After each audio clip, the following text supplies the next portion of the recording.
Hello all. This is Dr Jhannavi from Nirmal Atman, Healing Center. Today is our fourth episode of Heal and Meditate with Dr. Jhannavi. I am a homeopath and a healer.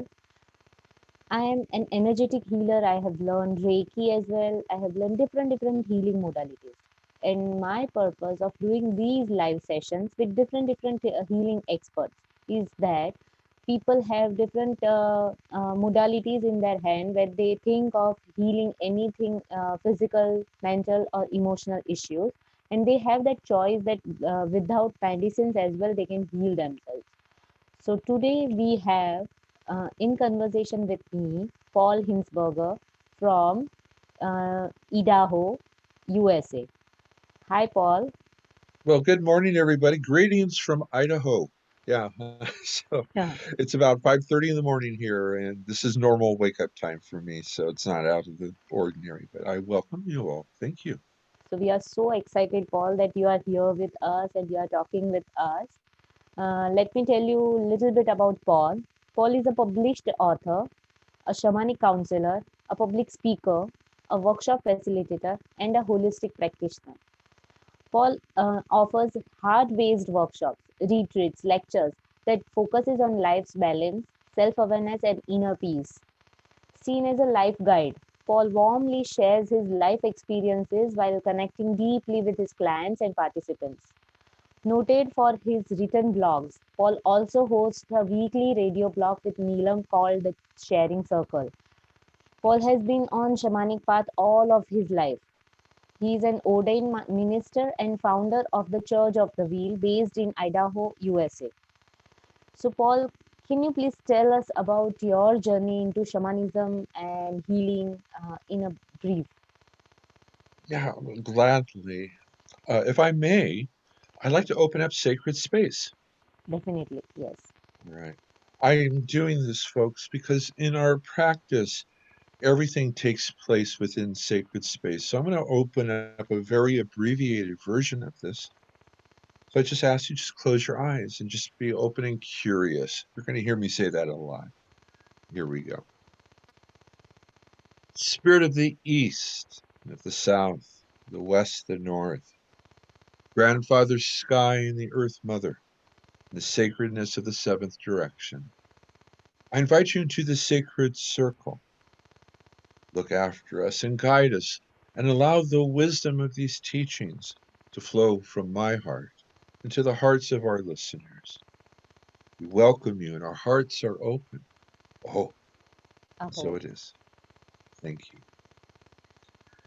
Well, let's see. It all began on the morning of, actually, it was the night, 10:58 p.m., November 8th, 1957.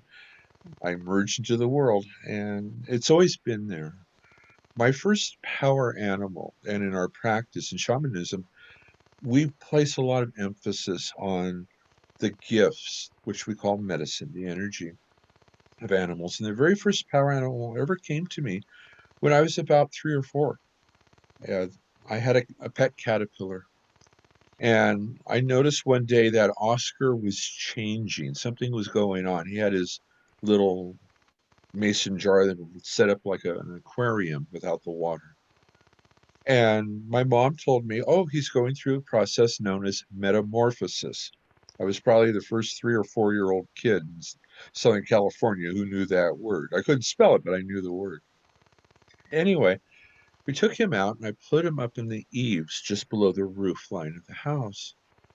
And I watched as the cocoon was formed.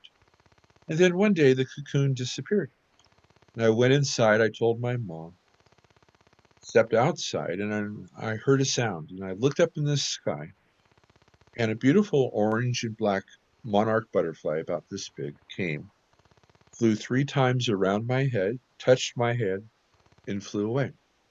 Now, my mom, God love her, she was a very intuitive, psychic woman. She was very talented in this regard. She said, that was Oscar. He just gave you a blessing. And from that point onward, all of my life, I always hear butterflies before I see them. And today, butterfly will come to me. Butterflies also symbolic of transformation, Yes. change. And butterfly will come to me whenever I'm on a plane and we're about to have turbulence. We were flying once, Neelam and I, during monsoon. We had just taught in Mumbai. We're flying back home to Ahmedabad, and all of a sudden I see, I know butterflies there, and I lean over. I said, "Put on your seatbelt." She said, "What's going on?" And for 45 minutes out of that 1 hour flight, we were all over the Oh my place, God. and no food service that day on the plane. And we landed safely, but it was butterfly gives me those kind of interesting precursors. And that's really where it kind of began. I was always very sensitive as a child, and I was also very private as a child. So I never shared any of this. And because of that, it was never taken away from me. Hmm.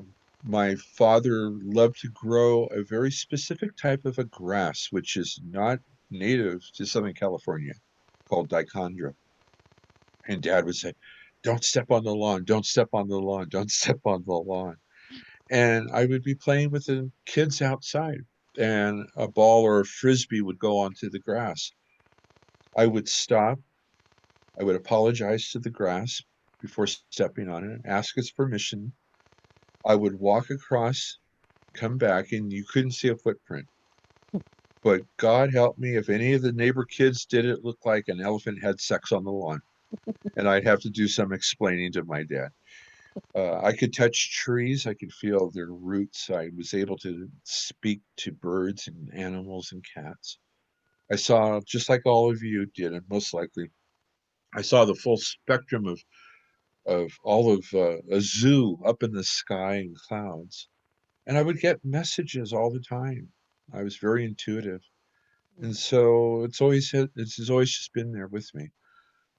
Many teachers have come to me over the course of my lifetime, and have always been very powerfully drawn to indigenous ways of cultures from all around the world.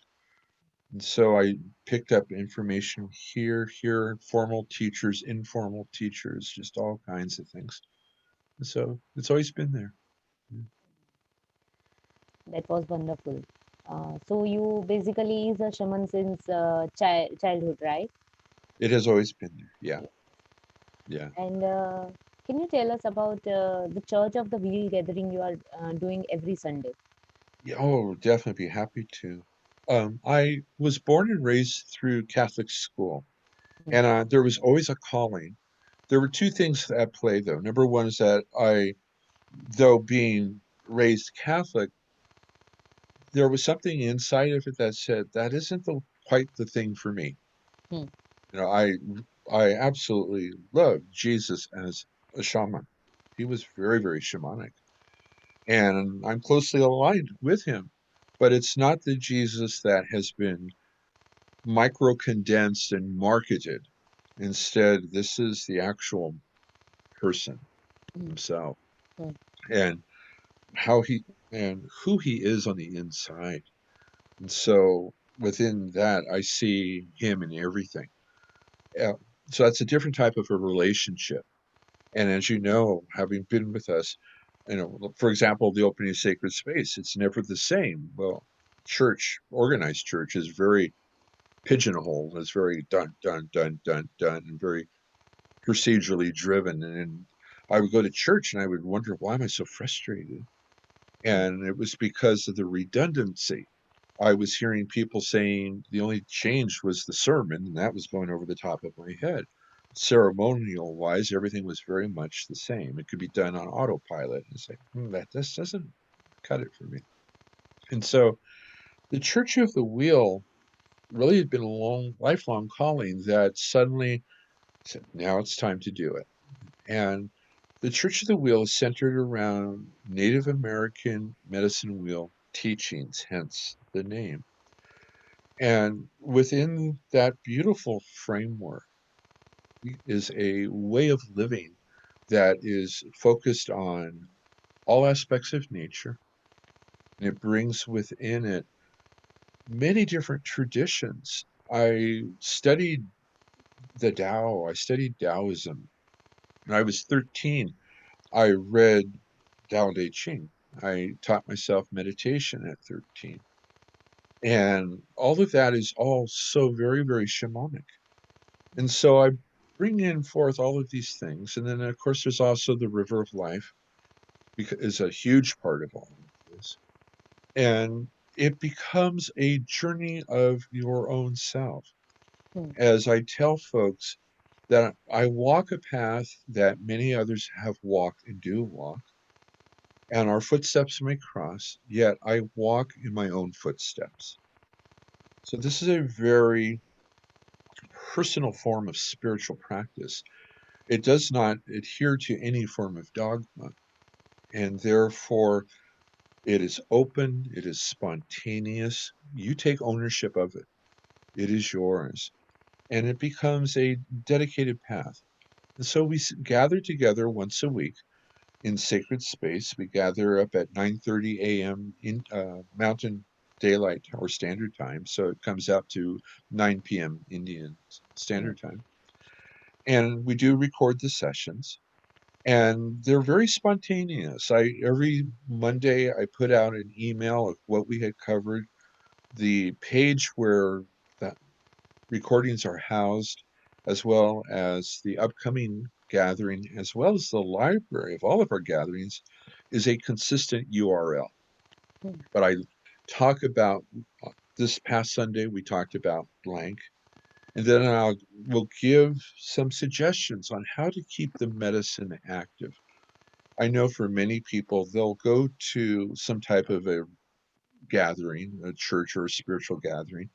They'll experience this for an hour, and then they'll leave the parking lot and they're yelling at somebody who's driving like an idiot, you know? And all of the wonderful gifts of that gathering evaporate very quickly. And that doesn't even leave a lingering mm, essence, a lingering perfume. And so I like to provide folks with ideas and to keep themselves engaged. It isn't about religion of the head at all. mm. Instead, it's about spirituality from the heart and keeping that medicine engaged at all times. So all you have to do is just simply think about a moment and then, ah, it's there. It comes back to life again. And so on Monday, as I'm putting it together, I'll put the theme for next week is, and I'll just write something. Mm. And as you know, I love spontaneity. So there's no notes. Last week we did, our topic was beans. And I had no idea what I was going to say, but I got stuff out there. We talked for about 25 minutes, and we and when it was all said and done, everybody was kind of, whoa, well, I don't think I'm ever going to consider a single bean the same way ever again.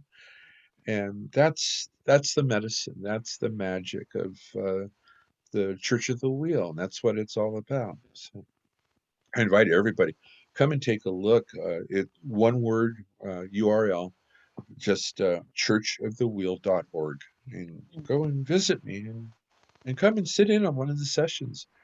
I'm very, very open. And as a minister for the Church of the Wheels, the founder, people are free to come and write to me. I don't charge for working with a lot of folks, especially the departed. Mm. And I said it's all part of who I am, part of what my work is all about. So by all means. The way you have said, about the churches, we same way we do our pujas, and we chant our Hmm. shloks and we chant our mantras in same way, like in repeated autopilot mode, and we don't even feel the thing. Hmm. But if we go deep inside that, then only Hmm. we'll be able to get connected with that wisdom which is there. Yeah, Which most definitely. And there's a vast amount of honor and respect for the practices of yes, people from all very around the world. And what's so beautiful is that the basis of this shamanism is found all around the world. And it's unique. It has its own cultural thumbprint from different peoples. mm, And because of the spectrum of the teachings and the teachers that I've had, I'm able to introduce a lot of different aspects. And it's all done in an extremely honorable manner. There, it's driven from here, like I said, and I will connect very powerfully to people, to the teachings, and I share it from here. I definitely Yeah. share it from Yes, here. definitely. Can you tell us about shamanism? What is shamanism? How it can help people to in their daily lives if they learn? Most definitely. All of my life, and especially paired up with Neela, we approach shamanism as a way of being, Mm, and it's a way of life. And when I say being, I'm talking about being with a capital B-E, mm. lowercase I-N-G. I wrote about that in the River of Life. I'll read that little section. In fact, I can do that right now. Let me toggle over to the book Sure, real definitely. fast. Yeah, yeah. Well, for 1 second here. Here we go. Okay, so about being and being open and curious. So what being, capital B-E-I-N-G, means is that being is being love. Being is being compassionate. Being is being open to unlimited possibilities. Being is being open-minded. And being is being open to change. Being is being aware. And being is operating with integrity. Being is being. So it's important that you be open and curious as you step into the path of the river, or in this case, even the shamanic path. Yes, In fact, do this in all of your life as you begin to experience your life. Be open minded, and therefore do not think the world's so driven here and said this is here. And instead, be open to that which comes your way and allow yourself to experience, accept, and believe. And be curious and bring forth your sense of wonderment. And allow yourself to step into a new life, enter into a new world unfettered by social conditioning and the mindset of adult reasons or reasoning. And let go of living as a mentally constipated and cerebrally constricted adult, and instead apply the hard earned wisdom that has come to you over the precious years of your earth walk. So, within those words, it's the essence of shamanism because we approach it as a way of living. It is not a modality. For us, it is a very sacred path, and it is very much a way of life. And so it brings tremendous amount of opportunity to be able to assist others. For those who enter into the shamanic path, it is a call from spirit. By spirit, I'm talking about the creator, the great mystery, mm, your highest self, your own soul. And it is calling out because it recognizes that you have a gift and that your gift is there for the betterment of others, for helping. In a traditional indigenous culture, the role of the shaman was of vast importance for the tribe. He or she was the anchor that provided stability and yet reached out and was able to communicate with higher forces, with spirit itself, that was beyond the scope of many people. And so they were feared, they were respected, and they were consulted. They were the bone setters, they were the healers, provided the spiritual guidance. They were the hub of the wheel, the medicine wheel for that tribe, for those people. mm, And it was absolutely amazing. And it was lifelong learning. And it was a very, very challenging task that a lot of people did not want to do. yes, And so it is very much of a calling. And it begins as a whisper and it gets bigger and bigger and bigger until it can get to the point where people will have NDEs, they'll have near death experience. mm, And then a medicine person could come in and doctors may have no idea what's going on with that person, but then all of a sudden they'll have that Apaguan moment, and oh my God, okay, now I got it. And then the issue has gone, and then people are then put onto this path. mm, And so whenever we have students who come, I always honor them because they didn't go to that extreme of having the NDE. We've had a mm, few people with that, but for the most part, people come because they are curious, because they do hear that call from spirit. And those are really our strongest students, the ones who come in that. So if you hear a call, give us a call. Take a look, see what, find out more. The website for that is shamanicvision.net. And when you look at that, we have got a vast amount of information that we share with people for there. And as you can attest to, you see things on the surface and you read. For example, I have this the magazine we had been putting out. There's a series in there called Standing Deer Stories. These were gifted stories that had come to me. And you'll read and you'll get one thing on the surface, but then you read it again, and then the layers and layers of subtextual messages start coming up. And that's the beauty of this. This is a practice filled with metaphoric language that belongs to you. It belongs to the people you may be assisting in mm, their healing journeys and such. And we don't translate. We don't go through the metaphor and say, "Oh, well, it means this, this, this, and this." It means different things for different people, and especially for the one person in particular. mm, So we will assist them in helping them understand. We'll dig into that metaphor, but I'll never in a million years say, "Oh, you've got a seagull in the air and it means this." Boom. mm, There's no blanket here mm, that tells you one pill for all, one type of thing, one answer for all. None of that whatsoever, because everybody's soul's journey, be it for their lifetime, for all of their healing, be it emotional, physical, spiritual, yeah, all aspects. And healing in shamanism takes place at the level of the soul, as you know. yes, So we're not looking at an ailment, instead we're talking to the soul directly. What is going on here? And then we also are taking responsibility for our own lives. So we in a way are also responsible for them coming to us. And so we'll always ask that question too. What is it within me that brought this person to my doorstep? mm, And so there's a tremendous amount of energy that's going on in here. And when somebody comes our way, they really do deserve 1,000% of our attention.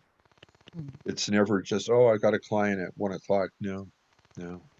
It's always, I have a meeting with somebody at 1 o'clock, and I'm there for them. I do whatever's necessary. And that's part and parcel of the practice, especially with the level of dedication that's required in here. It's very much a pathway of dedication, commitment. We're huge on the ethics of this practice. And so we strive to be very impeccable in everything that we do. mm, mm. Yeah, it's a big step. It's a big thing.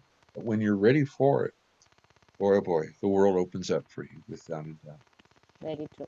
And as I have recently attended your shamanic foundation class, I would testify that after that class, I became more open to my to listen to my intuitions. This idea of bringing healers to talk about their healing modalities were there in my Mm-hmm. mind like since 10 years. It was Mm-hmm. there, but I couldn't act upon it. But after the shamanic foundation course, I got the intuition again, and this time I haven't thought twice. I just followed Perfect. my heart that let's Mm-hmm. do that. Whatever And will go, it yeah, will go on its own. and that is shamanic. Yes. That is that is shamanic. I remember when you posted about that. I'm proud of you because we act with no gap. we live in one of two states, memory or inspiration. And when that inspiration comes, you need to act on it right away. We did this with the 1 year program. I Mm, did this with Church of the Wheel. It was about 3 years ago. I woke up and I suddenly had the vision. I mm, saw it. I knew what I was going to call it. I'm up early. I'm up at 4 a.m. usually. And so me being me, I Googled to see if the URL is available. It is, and without a hesitation, I purchased the rights to churchofthewheel.org. By 8 a.m., the website was up. And by noon, I had my cards. Actually, what happened is I was walking. I walk a lot, and I had a vision for the logo.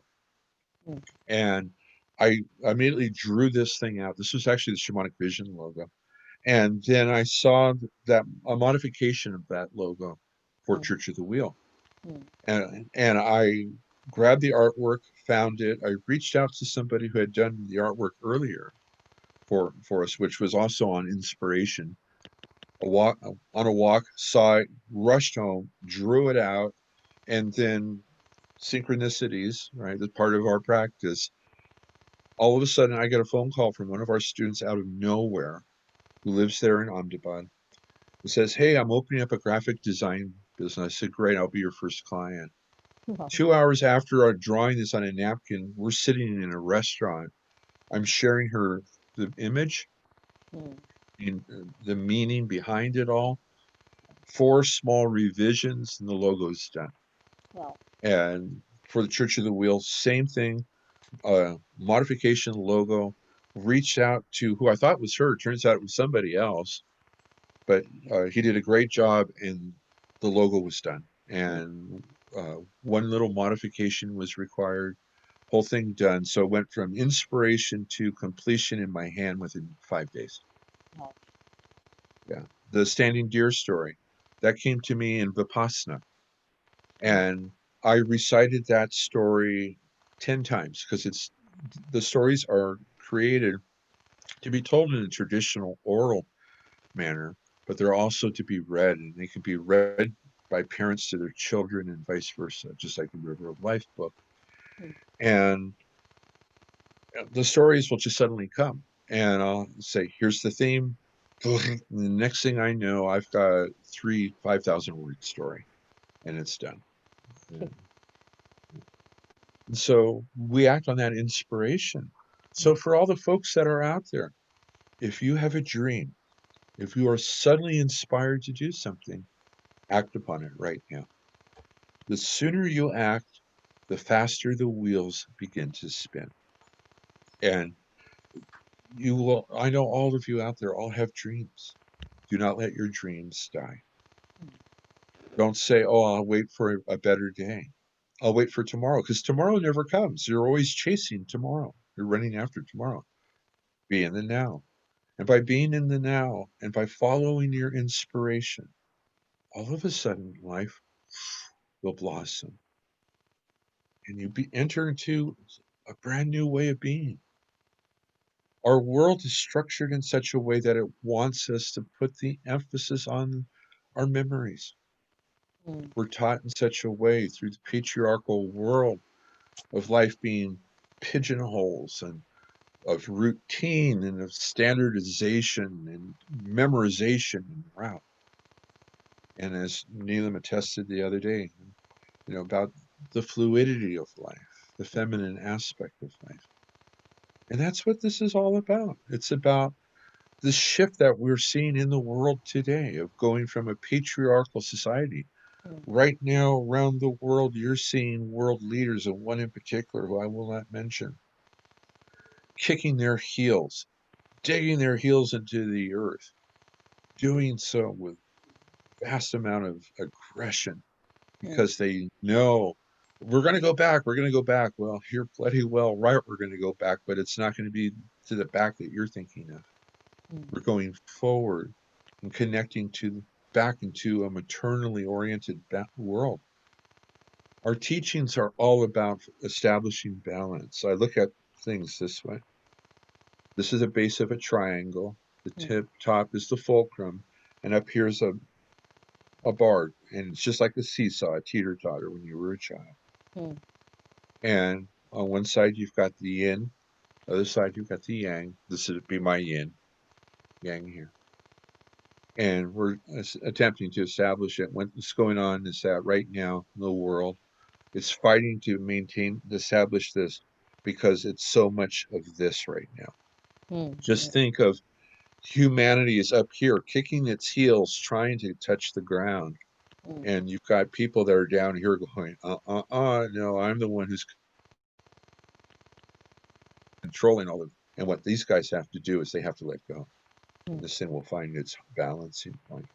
Hmm. Conversely, it can go too far over here, but it's going to take a long time for that to happen because look with how many years this has been in place. But when it gets to this point here, this is going to be a beautiful thing.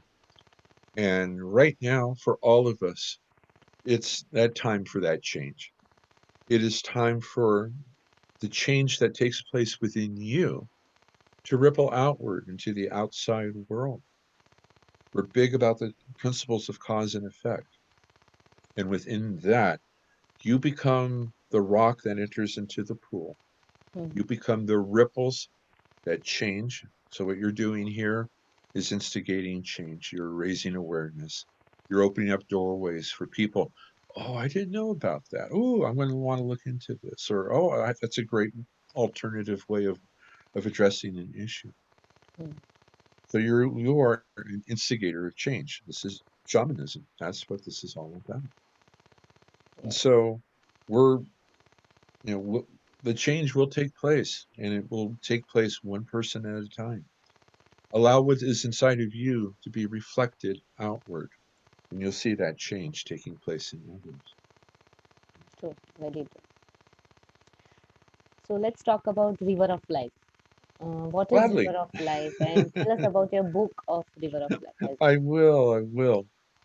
The River of Life is a book that has been actually in development for a long, long time. well. The River of Life came to me in a dream when I was about 14 years of age. I was living in Colorado, Okay. and I actually wrote a portion of about that in here. So, if it's okay with everyone, I'd like to read the introduction and some of the different aspects of it. The introduction really pretty much covers an awful lot of this. Just give me a moment here. The book is actually available on Amazon internationally. Mm. So got it. But this is where it all began. This was, of course, a little bit cleaned up because of age and wisdom, but this was pretty much my diary entry of April 4th, 1972. I fell into a dream. The river flowed towards me, white-capped rapids under the gray sky of Colorado on a winter's day. I heard the sound of ice cracking and the creaking sound of snow-laden boughs on an ancient oak. Mm. The two squirrels who live in the chestnut tree in the backyard appeared, scurrying before me, and with my eyes I followed them and their tiny footprints in the snow. And snowflakes began to fall, merging with the river, which had suddenly started to steam. What is this place? I went down to the water's edge with crunchy footfalls, and for the first time I heard the song of the river. And I brushed the snow off of a fallen tree and sat down, watching the river. I closed my eyes, and I began to rock back and forth, a gesture from my childhood of sleepless dusks, wearing myself down to fall asleep. And yet this rocking was not the same. My young musical ears discerned my rhythm, and I connected with that of the river. Where will this river take me, and from where did it begin?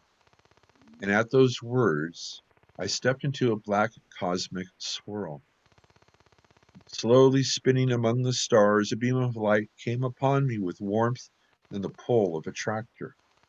And I found myself at another river, this one carving through red rock country. And in a flash of lightning, I was at another river, one surrounded by tall grasses. I heard distant drums and the singing voices of the people of the high plains. A horse came, and then a bison, and I felt the warmth of the sun. And I turned upwards, and I felt a snowflake touch my lips, and another one came to rest upon my eyes. And I opened my eyes, and I was now at a new river, carving through the redwoods of Northern California. I navigated down a steep slope to a river that screamed with massive waves and sky-high torrents of foam. I dared to reach down. I touched the water with my hand, and another river came, one slow and soft and languid, and I heard the sounds of a banjo and strings caressed with the touch of an elven maiden. And the river spun and now flowed towards me, and I stood still as the water came, a wave of great height. And yet it did not push me down. Instead, the water wrapped around me, the water flowed through me. And I heard the river say, "You are the river, you are the river, you are the river." And I woke that morning and wrote down these words, and so it began. And so that was like the prologue, Mm. and that's where it all began. And I immediately saw and experienced that there's a lot going on here. Mm. And over the course of my life, I've relied upon that river. And I have flown like that river. I've flowed like it. I've also been stagnant like that river can become. Mm. And I come to realize that the river of life is individual and it is very much a representation of who you are. Mm. It carries a vast amount of reflections of things about it. If I may continue here, I'll read a section from chapter 1. The chapters are short for the Mm. most part in the book. So, chapter 1 is the role of shamanism in the river of life. The shamanism is embedded in my life. This is my way of being. This is the road upon which I walk, and therefore shamanic teachings are woven into what I'm about to share. Knowledge of shamanism is not required to apply these teachings. Besides, you most likely are already rather shamanic. You simply may not have realized it. And here are all the basics that you need to know in these teachings. Number one, everything is alive and everything contains spirit. Number two, everything has a message. And number three, shamanism centers on finding, establishing, and maintaining balance. We also consider the principles of cause and effect. Mm. And it continues talking about how to connect with that. I wanted to get to the section and talk more about the river itself. Sorry about this, folks, as I scroll through my text here. Tickle. Sorry about that. Okay. Oh, all righty. I need a. Okay, well, I'm going to just add a little to somewhere deeper within the book itself. Mm. Right. So, the river of life is a reflection of you. Mm. Reflects, like I said, not only you, but also the outside. In fact, if I may, what I'd like to do is guide everybody real quickly to their own river of life. Okay. So, what I want everyone to do right now is just simply close your eyes. And focus right now on your contact with the earth, be it with your feet, your bottom. And even if you're listening on the top of a high rise building right now, the earth is still beneath you. Allow yourself to feel your connection with the earth. And breathe in deep. Now envision, sense, feel, hear, experience that you're walking in nature. You're on a beautiful pathway. And in the distant background, you hear the sound of running water. Undistinguishable, a beautiful tone, the sound of a river.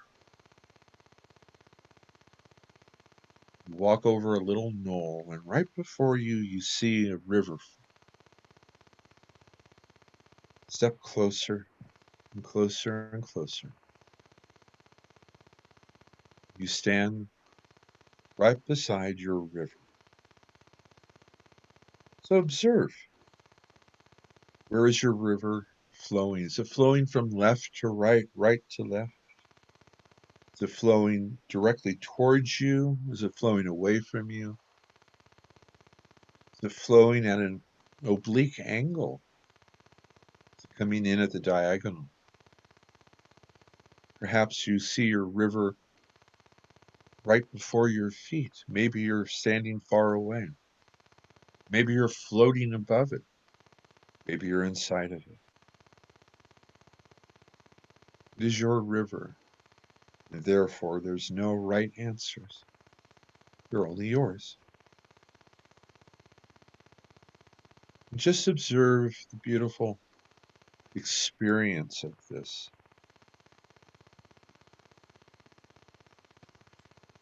Notice the pace of your river. Is it flowing slowly, gently?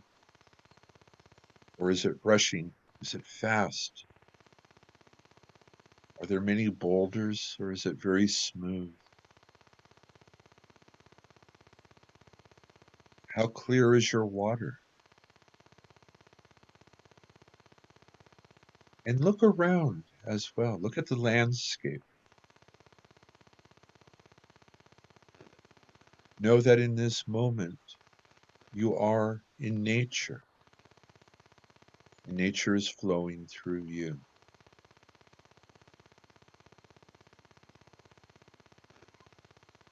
Feel free. Go ahead, touch the water. This is sacred water. This is the sacredness of all of life. The river contains the gift of life.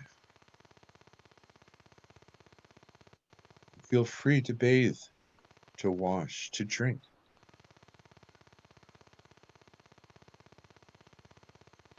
Take a handful of the water and bring it into your heart. Allow it to cleanse.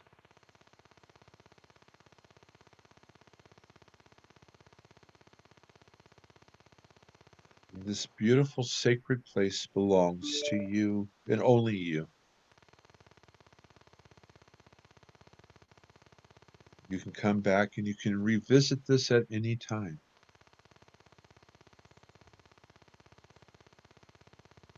And see if there's a tree somewhere along the edge. Walk over to it and touch it. Acknowledge the tree. Say, I see you. I honor you. Allow the roots of the tree to feed you. And like a tree, rise up from above and reach for the stars.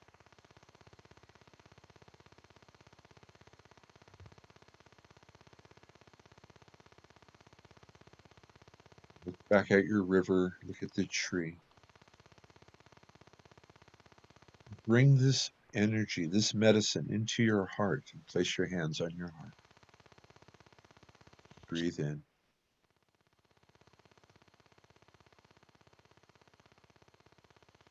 Turn back. Start walking back up the pathway. Take one more look at your beautiful river. It's always there for you. You can always come back to it.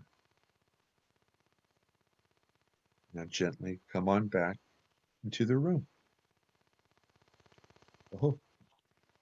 Okay. And so that is a sample of it. In the book, I have a number of recordings that are available. There's a recording that will introduce you to it, your first guided meditation, re-entering it. It talks about finding your power animal for the river of life work. So a guided meditation for that. There's guided meditations for using alternative currents within here. We can go back and forth in time on Hmm. the river of life. Hmm. Ancestral work can be done here. You can find out about all that needs to be released, bringing in your gifts. It's there's a lot of things that are covered within the framework of that book. Hmm. And I said it's called The River of Life by Paul Hinsberger, and it is available all around the world. Also, there's through the book, you're able to communicate directly to me. So if you have questions, I'm very open, as you know, to questions. Everybody who writes, I will respond. I also conduct Zoom calls like this.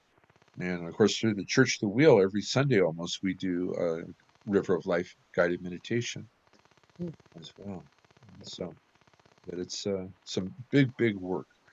And the book itself is treated as well as a way of being, as a way of life. Hmm. The meditation was beautiful. I felt the grass beneath my leg, the current of the river beneath my Mhm. leg, and Yeah, the if I may ask, can you would you like to share a little bit about your river? sure, definitely. Yeah. Uh, So, where was how, which directions was it flowing from? it was flowing from right to left. Okay. It was flowing from right and going Hmm. towards left. And Okay. when it was coming, there were a little bit of boulders and stones, but they were Hmm. small. And the Okay. river Good. was like jumping and rushing towards the left. And when it went to the left, it was like all smooth river flow, and All the right. flow is going very smooth and very peaceful. But then also there was that rush little bit, Hmm. but not that Okay. jumping and all. All right. Very good. In the river of life, the thing is that, as I mentioned earlier, Hmm. we, what a blue is never just blue. All Hmm. right. Everything will always have different meanings. Yeah. And there is an index in there of what does this mean? Because we always get those type of inquiries. And the way that Neelam and I address metaphoric language like this, we do one of two things. One is the use of something called clean language. You Hmm. can look that up. Clean language. Look for a book by name, a woman by the name of Judy Rees. Judy Judy Rees Rees. Highly recommend that. But the other thing is that we state, if this were my metaphor, Hmm. it would mean to me this, and then I share my perspective. Hmm. So I do that in the River of Life book, and I will give 5 different examples of if this were my situation or if this were my river, my metaphor, I would see this. Hmm. I'm not feeding them, this is what it means. Instead, I'm providing additional options of what it may mean. You're the one who will understand. Hmm. So, what I'm going to say here is in a very broad, generic way. Were you able to ascertain which direction was your east? Now, east is the direction of the rising sun. Hmm. And so, if you look at the shadows, you can close your eyes right now. In fact, everybody can do this. On a count of 3, you close your eyes. 1, 2, 3. Now go right back to your river of life. And you're there. And if you can't tell the direction, ask the sun to rise right now. And where is it rising? Is it It is coming from rising your from left? right. Okay, terrific. All right, so come on back. Right, so that's how you can connect easily every single day to the river of life. Hmm. Just a matter of take me to my river, and you're right there. Now the river will change all the time Hmm. because it's a reflection of things. Now with your river, your east over to your right, that's where I'm at right now. That's telling me that you are sitting in the south. Hmm.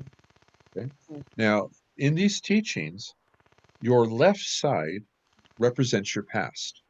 Left is fast. Yeah, it will also, and therefore the right side is always going to be all that is coming in. Now, with all of this coming in, I'm going to just take a stab at this. Okay. Do you have an extremely active, busy day on schedule? I know it's your evening. Have a lot of stuff going on in your life right now? Yes, yes. Okay. So this is what's being represented in here. The calm part is all of that behind you. Okay. Now, rocks and boulders are one of the factors that create the speed. Now, you said you saw small ones, and that's good.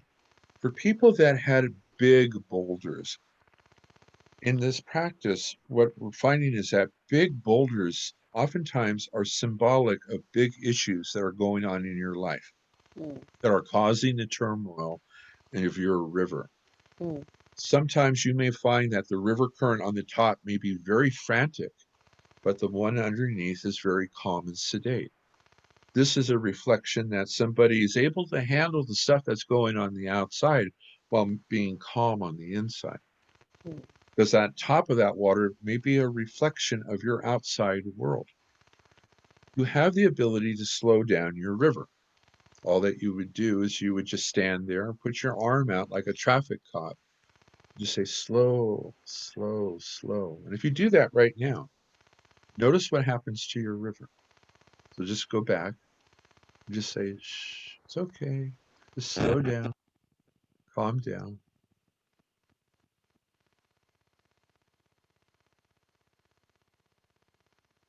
What's happening?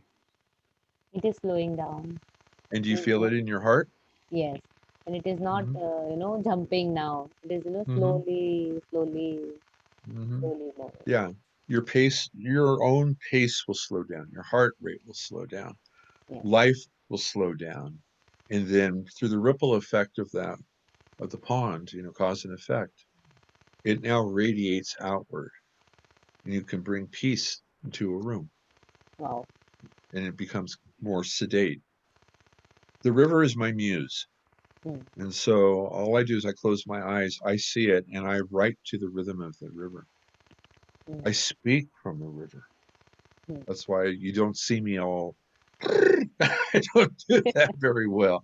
I used to. I don't do that very well. And that calm, that sense of calmness comes from the river of life. I really So feel slow here as well, and here. good, good, yeah. And those big boulders that represent obstacles, if anybody out there has one, go back to your river of life. You can do this as well, Johnny. And reach out and take one of the rocks and put it onto the shore. By doing this, you're not removing it completely, but you're taking out its influence. The rock, the boulder needs to be addressed. This is not the pathway of the ostrich. It will need to be addressed. However, you can do it on your own time without it being an influence, but you do want to take care of it because you don't want to gather moss. It will grow roots. If it's a big thing, work with it. If it's a small thing, and especially in a case of this, with your intention, big word in shamanism, with your intention, ask, what is this rock about? What issue in my life is this boulder representing? And if it is something that is small and easily addressed, talk to it, honor it,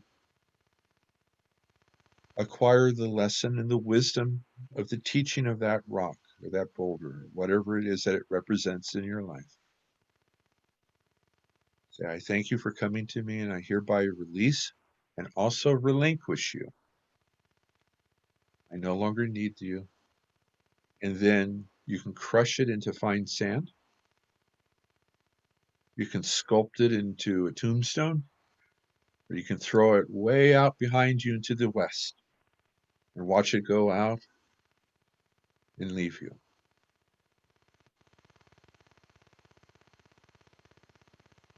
With all of those simple little things, that little issue is no longer affecting your river of life. It's gone. I hope. Oh. My rock just, melted itself, in the water and it just flowed with the river. Perfect. And it's gone. Yeah. And Yeah, and I one said, from our viewer has written that Shweta Patel, that wow, it's really wonderful feeling. I felt that I was on that place, beautiful place, so refreshing, touching cold water. It feels amazing. My river flowing right to left, slow moving with not so crystal clear water, not so mhm. dirty water. We can see inside, but it is very cold water. All right, very good, excellent, excellent. In a situation like that, welcome to the Slow Moving Water Club, by the way. You're one of my people. Uh, the calm water is very much a reflection of, again, internal as well as external. Sometimes the currents may go in opposite directions. They can go this way, they can go this way. Sometimes this may be here, but inside it could be very turbulent in the very bottom. We never ever know. And if it's moving nice and slow, that's a beautiful thing. The clarity of the river is important. If it is muddy, you cannot see anything. There's a, again, doing, if this were my situation, a muddy bottom may indicate that there is things flowing through your life that is not allowing you to have clarity of who you are. Could be uncertainty. It could be confusion, maybe reflected in there if this were my situation. If I encountered a muddy river, I would immediately be very curious and I would step deep into it and swim. I would dare to open my eyes to see what is going on within it. Another interpretation too is that if this were my river, that perhaps it is silt, the soil of the earth that's being carried by the water that is waiting to find ground. Water and ground are harmonious together in creating a fertile environment for something to grow. So as you can see, there are many different things that are going on here. And the way to get the answer is that number one, most likely you already know it deep within you. The second way is that you talk to the silt, you talk to the cloudy water. And you could just do just like what Jhannavi did. You take a handful of it, or even just sitting on the edge, and you say, well, my friend, I see you. Tell me about yourself. Why are you so cloudy today? It will begin to speak. In the River of Life book, one of the gifts that I am offering, I give to everybody in there actually, is the program that I believe I had shared with you, The Journey of the Self and Spirit. This is something I generated a number of years ago, 20 some odd years ago, to develop the voices of characters for my novels and screenplays. And basically, it's a conversation. So this would be me, this would be the cloudy river, but it's typed out. You'll get access to this on a link. So, for example, I'm talking to the cloudy water. So this would be me talking to it. Well, hello, my friend. You're a little bit cloudy today. What's going on? Oh, I got stuff churning deep inside of me. Well, what's churning? Oh, there's some emotional things that are happening here. And it's kind of digging up into some of my old memories into the earth. Ah, can I help you with any of that? Oh, yes, you certainly can. Come and see me later on. I will. Thank you. Open guidance, you become just open, curious. You don't censor, you just get your words out and stuff will come on up. And so these are some of the many ways that you can work with that. Yeah. The water being cold, that can have a lot of different things going on within it. Again, playing the if this were my situation thing.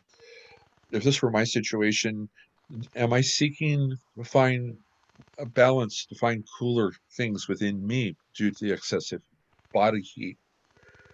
Another one, if this were my situation, am I being emotionally cold right now? And hence I'm unable to touch my emotions, also being reflected in the cloudy water. Another one, if this were my situation, the cold water is telling me to drink more cold water rather than room temperature water. If this were my situation, within the cold water, I may be able to find ways to bring down excessive body heat. So there are many different possible meanings to this. Yes, yes, And again, you'll recognize your own. Thank you for writing. Great. yes. I hope you get your answer, Shweta. Yeah, most definitely. And I sweat it right to me through the river of life because I am offering for people who are here on the call, up to 5 people, and you'll be number one, uh, a free 1 hour session with me on Zoom for a river Wow, of life experience and counsel. So, yeah, that would be amazing, Shweta. yeah, yeah. So go to, just go to the website and you'll find where to reach out to me, contact me. You'll find it actually on even the homepage there on churchofthewheel.org. Go ahead and just shoot me, and I'll know who you are. We'll take it from there. Yeah. Definitely. And can you tell us a little bit about Ho'oponopono prayer? Oh, definitely. It's about Ho'oponopono.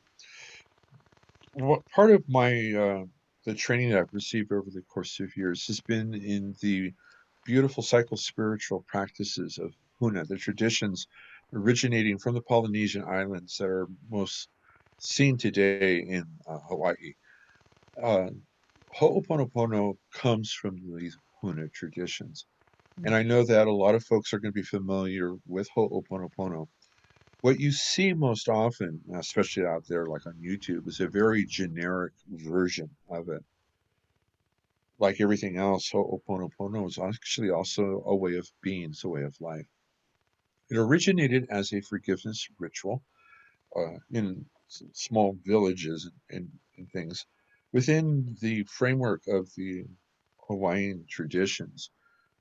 Ho'oponopono is different from village to village and family to family. And the way that it was originally intended was say that family A was having an issue with family B, and a kahuna is a Hawaiian word, it means teacher, big teacher, and a specialized teacher of Ho'oponopono. They would gather the families together on a sacred land, a special place. And family A would say their piece to family B. Family B just shut up. They didn't say a word. Amazing, huh? They would just listen. They take it on the chin. They would just listen. And then family B would speak to A. Same thing. One more time. And then the ritual was said. Now we know the ritual is that four line phrase. I'm sorry. Please forgive me. I love you and thank you. Now, each one of those 4 sentences has huge underpinnings. It's beyond the scope of our conversation about what all of those mean. But they would say a ritual that may or may not be those words, but they would have the ritual. And then they would say their piece, and then it was done. All the cords are cut. There's no longer, the issue no longer exists. It's buried there in that land. It's gone. And so it's a beautiful forgiveness ritual. Within the framework of the Huna practices that I'm a huge proponent of, it's known as SITH, self improvement through Ho'oponopono. And in this method, what you're doing is that you are taking 100% full responsibility for your life. So, therefore, when somebody should come to me, and especially if Ho'oponopono is part of the necessary practice on recovery, or whatever the issue may be, I too will always join the client. Somebody comes to me, I'm always engaged in Ho'oponopono. In Ho'oponopono, you're cleaning constantly Mm. things in life. If you focus on a particular issue and you never are blaming yourself, I mean, you're never blaming others and you don't blame yourself, but you're taking responsibility. If you do it for 21 days, it has the potential of changing DNA. And it doesn't take a lot of time and effort. All you need to do is allocate, I usually do 7 minutes per issue, and I have many of them going on simultaneously. I put on one piece of music, quiet instrumental piece, that is a slow piece, not fast. And as I say the lines, after about the second, third passage, I'll ask this question: what is it within me that brought this person to my doorstep? Mm. By doing so, your own memories come up. You follow your memories. And the healing work that is done is taking place here inside of you, but it's offered as a gift to others Hmm. as well. Their high selves may embrace it, they may modify it, and then the this part, the ego mind, will get into play of others. It may accept, embrace, or reject completely. But you, as a hollow bone, holding no preconceived notions, no desire for an outcome, you simply are offering a gift, and somebody will either take it or not. You're not the least bit offended if they modify it, turn it in, or they accept it. You just simply, here, this is for you. And then from that point onward, change takes place. And the desire isn't that I want this to happen. Instead, it's just that you're replacing everything with love, because that's where the shortage is that there's just a shortage of love in a given issue. And so if you are having a challenge with your partner, cool off, sit close to each other, look into each other's eyes, recite the mantra a few times, allow a brand new connection to take place between the two of you. And I have no responsibility for any potential children that may emerge. That was so nice, Paul. Yeah. Uh, we thank you, Paul, for the immense healing potentials you have shown us, the immense Uh, wisdom you have shared with us, and the amazing guided meditation you have, guided us onto. We are so grateful to you. Thanks for well, joining with us. well, thank you, and thank you, all of you, for allowing me to be me and be able to share this. And as necessary, let me quickly close down our sequence, please. Sure, definitely. O Spirit of the East, the South, the West, Grandfather's sky and the Earth Mother, and the sacredness of the seventh direction, I thank you for being with us in our sacred circle, for the love that you have shared with all of our dear ones gathered here today. We love you and we honor you. Oh. Okay, So I thank you so much for having me. It's been a beautiful experience. thank you Thank you. so And much. it's beautiful to share sunrise with you from Idaho, with Yeah, all of you there today. and we are sharing sunset from India. Terrific. Beautiful. All of my dear ones there, have a wonderful, wonderful evening. And for the folks that are other places, have a great day too. Thank Thank you you so so much. much. Thank you. Okay, thank you. Aho.